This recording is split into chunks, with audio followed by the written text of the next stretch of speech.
fait. Je leur demande la compréhension. Aujourd'hui, qu'ils posent le problème de leur ajustement ou leur revendication.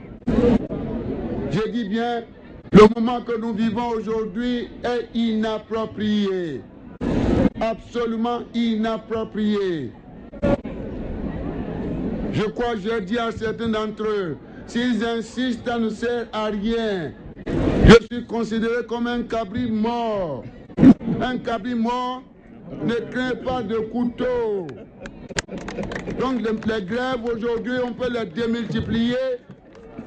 Ça ne servira à rien sinon détruire notre école. Si j'en avais, j'aurais pu faire quelque chose. Ils me connaissent bien. Ils savent lire mon cœur. Ce qui a été fait pour moi, je considère qu'ils n'ont jamais été oubliés. Et ils ne seront jamais oubliés. Je leur demande de reprendre le chemin de l'école et d'arrêter de livrer nos enfants dans les rues.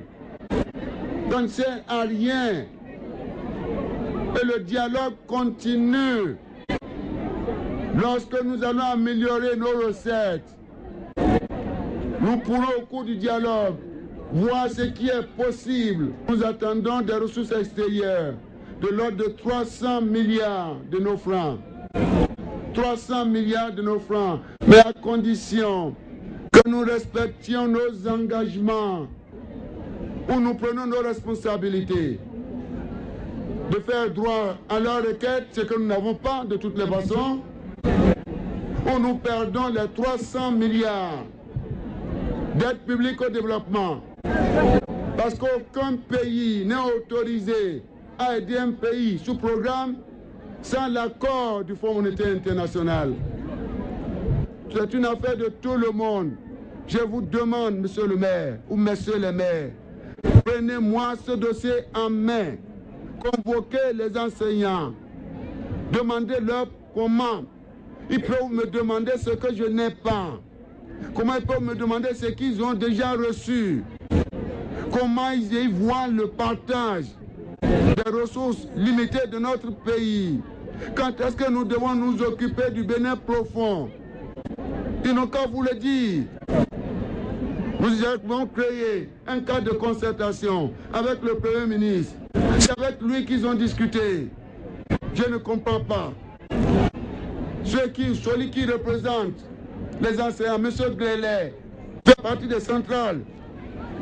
Il a signé pour dire que jusqu'en 2014, il s'engage à ne faire aucune revendication de notre salariale. Alors il se pose un problème de crédibilité dans notre pays, dans les rangs des syndicalistes. Où se trouve la gouvernance syndicale? Pourquoi cette haine? Pourquoi cette méchanceté? Pourquoi tourner droit à la République et à la patrie? C'est pourquoi j'estime que ce dossier me dépasse. Je préfère laisser cela aux structures locales, aux populations, pour que ces enseignants puissent s'expliquer. Je ne vous demande pas de les brutaliser. Je ne vous demande pas de les frapper. C'est un dialogue que vous devez mener avec eux, les ramener à la raison. Et je crois que ce serait le signe avant-coureur de cette mesure que je vais prendre. Désormais, nous allons nous préparer. Ce n'est pas depuis Cotonou que nous allons suivre ces enseignants. Nous allons confier la gestion de nos écoles, de nos centres de santé, de nos hôpitaux, à tous les élus locaux, les conseillers municipaux, dans le cadre de la décentralisation. Donc les salaires seront payés par les maires. L'administration centrale va absolument transférer les ressources à nos collectivités locales, à charge pour elles, sur la base de l'idée qu'elles se font, de l'engagement de chaque enseignant, si nous sommes dans le secteur de l'éducation, à charge pour ces collectivités locales de prendre les responsabilités pour payer, pour rémunérer tout le corps enseignant. Désormais, la responsabilité vous sera confiée de Cotonou, je suis dans l'incapacité de gérer ces enseignants. Donc la construction des écoles, des centres de santé, des hôpitaux, vous reviendra dans le cadre de la décentralisation. Nous irons plus vite et nous verrons. Je crois que c'est ce que nous ferons. Et le dialogue se fera au niveau local, c'est-à-dire entre les conseillers municipaux et ces enseignants. Je crois que c'est mieux comme ça.